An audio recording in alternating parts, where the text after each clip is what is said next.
Okay, welcome back to AP Statistics. This is Dr. Kling, still not affiliated with the College Board.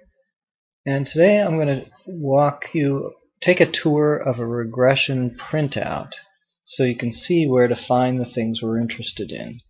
So, we have an equation y hat is equal to a plus bx.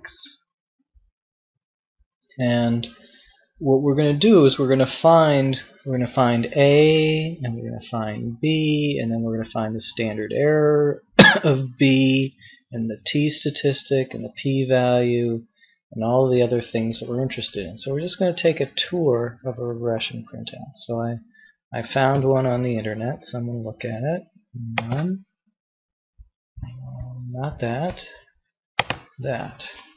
Okay. So the first thing is actually we'll go right down to the bottom. This thing doesn't even tell you what the y variable and the x variable are. Maybe they don't matter that much. But we have an intercept of 63.36 and a slope of 7.72. So let's write that down.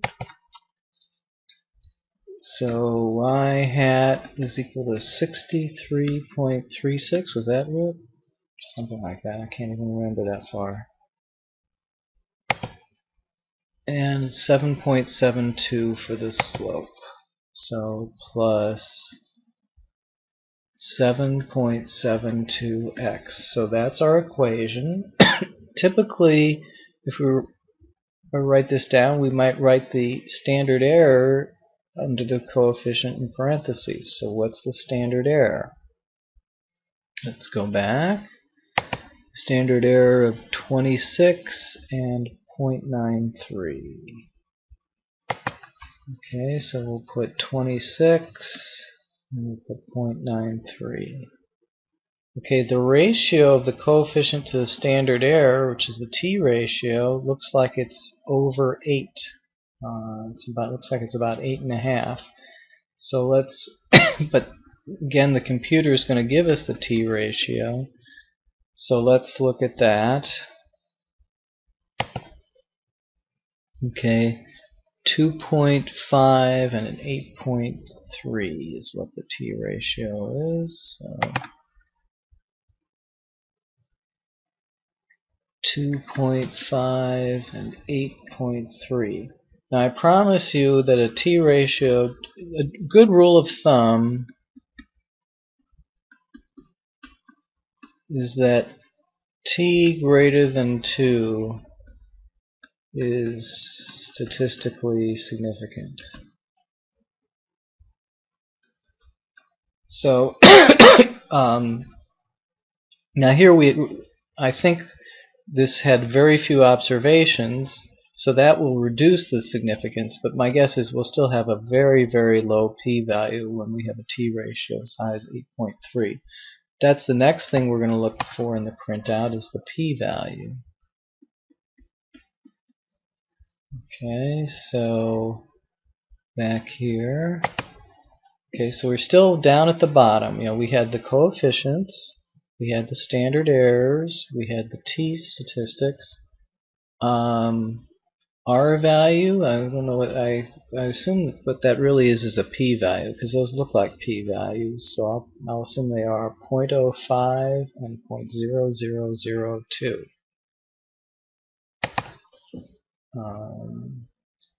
0.05 for the slope coefficient, 0.0002 for the 0.05 for the intercept.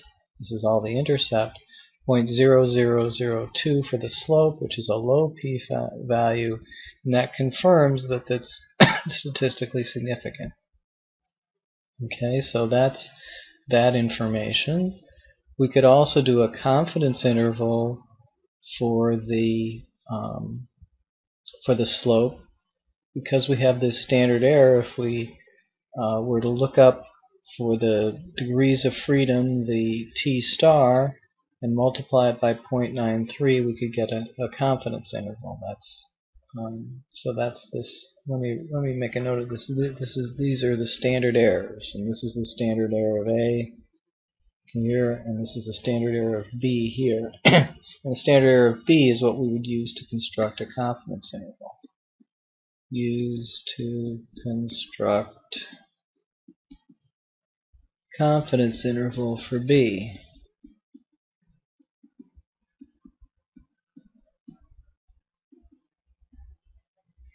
Okay, so that's how we pull this out of the out of the regression printout. Notice that the regression printout typically does not give us this nice handy-dandy equation.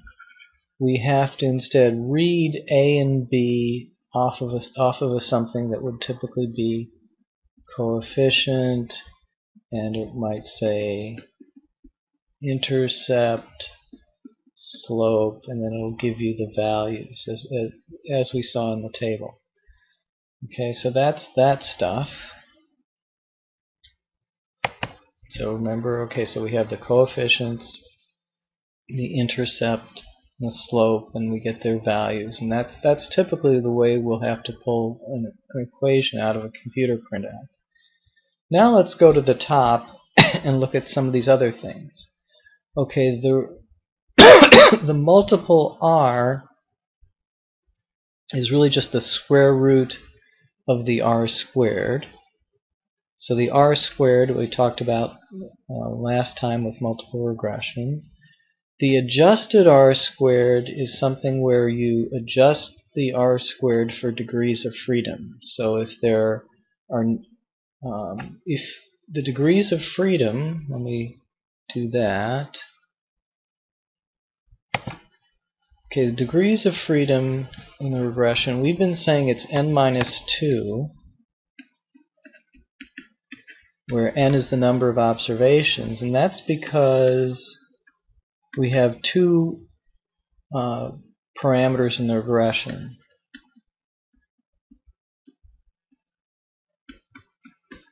Slope and intercept. But what if we had a multiple regression?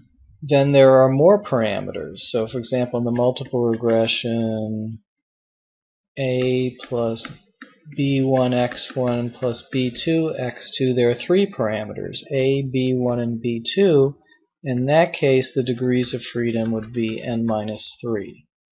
Okay, so that's and so the adjusted r squared adjusts for the degrees of freedom. Degrees of freedom will be higher if n is higher, and will be lower if the number of variables we throw into the regression is higher. Okay, so let's go back to the printout. Okay, then this next. Okay, and we list we've got the standard error of the regression. That's the square root of the sum of squared residuals, in some sense. And then we have the number of observations is 7, so very few observations in this one. Next, let's go down to this table called analysis of variance. This is where you see the numbers in the Pythagorean relationship I was talking about. The sum of squares is 35,500. Residuals 2,600, total 38,000. So what that's giving us, let me see if I can remember some of those. 35, 2, 6, 38. Let me just write those down. 35, 2.6, 38. So what that's giving us, 38 is equal to s squared y, 2.6 is equal to s squared e, and 35 is equal to s squared of y half. Actually, I should, if I were really doing this with Pythagorean, I should have taken the square roots of all these things to put on the three parts of the triangle. But I think you get the idea. So what that says is that the s squared e is small relative to everything. That is, the sum of squared residuals is small, which means we get a pretty good fit that the regression equation explains a lot of the variance in the y variable. And we see that in terms of the high r squared. If we go back to the r squared, what was the r squared? It was 0.9317. That's a pretty strong relationship. So both the high r squared and the low p-value for the slope tell you that whatever explanatory variable this is does a good job of explaining the y value. Anyway, that's how to find your way around a regression printout.